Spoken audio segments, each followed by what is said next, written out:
Hi, this is Blaze Justice, known as the Archangel Advocate, and this is the Blazing Flame. Nowadays it's a little tough for me to do videos because someone has taken on my life. They actually have taken my computers out of my car or out of my locked home and put something in its place that's not mine. So these videos aren't going to have much in the way of editing. They certainly won't have any special effects, and I won't even have titles on these films. So you're getting the raw footage right here. Now, today we want to talk about prayer. Many churches talk all day long about how we should pray, but very few pastors stand before you and give you suggestions on how to pray.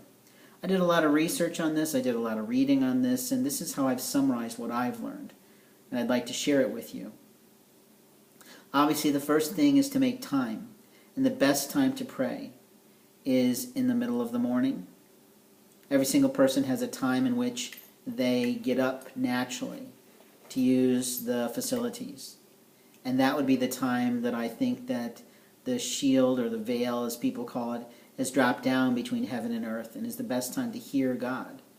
So it's a good time to pray and to meditate. Now, the next thing to do, of course, as I say in my book, is to prepare to pray. I want to think the day before, what are the things that I'm wanting in my life? What are the type of relationships I'm hoping for? What are the people, or who are the people that need healing in their life, whether it's physically or mentally or spiritually? You want to make a list of those so that you have a note card to work with when you go about praying. Next, you want to know that prayer is a powerful time to figure out how to live successfully. So God doesn't need all the details of what you need in your life because He knows. He planned it all out. Only rarely does your life get off track when other people try and play God in your life. Fourth, proper prayer you need to know is on your knees.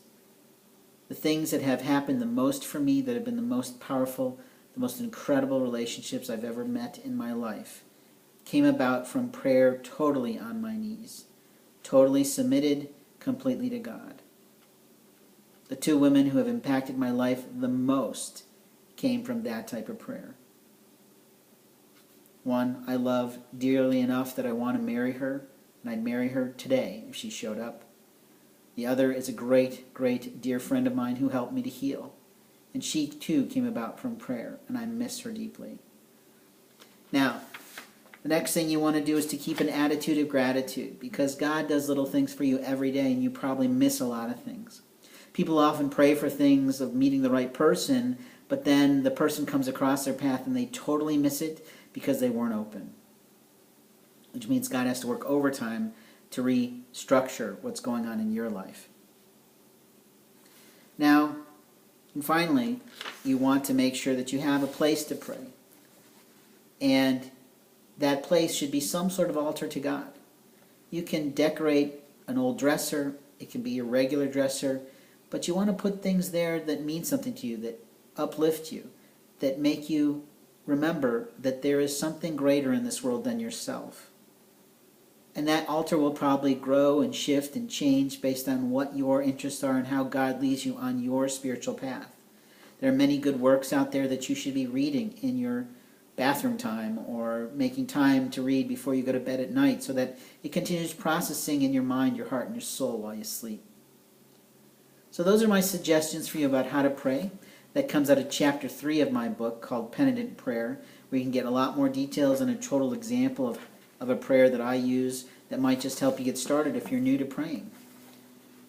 I hope you're out enjoying this wonderful day, and I look forward to talking to you soon.